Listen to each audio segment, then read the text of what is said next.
हरीशचा खून झाल्यावर सुद्धा हा इथं हरीश म्हणून मेसेजेस पाठवत होता. हा ज्या बिल्डिंग मध्ये राहत होता ती बिल्डिंग मैपत शिखरेची कन्स्ट्रक्शन साईट होती. त्यामुळे मिस्टर मैपत शिखरे यांची दोन्ही केसेस साठी कसून चौकशी व्हावी. मंजूर.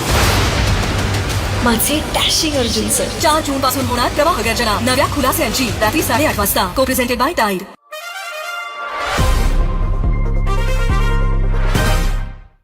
प्रत्येक नात्यात गैरसमज होणं हे साहजिक असतं. पण काही वेळा ते इतकं मोठं वळण घेतं की नांच तुटायच्या उंबरठ्यावर येतं. अर्जुन आणि सिलीच्या नात्यातही असा एक क्षण येतो. कुठला तरी तिसरा व्यक्ती त्यांच्या नात्यात शंकेचं बी पेरतो. अर्जुनच्या शांत स्वभावामुळे तो काहीही बोलता दूर जाऊ लागतो आणि सिली त्याच्या शांततेचा अर्थ वेगळा लावते.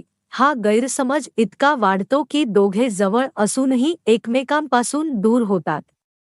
पण इथेच खरी गोष्ट घडते, कारण नातं जेव्हा तुटायच्या टप्प्यावर असतं तेव्हा प्रेमाची खरी ताकद समोर येते.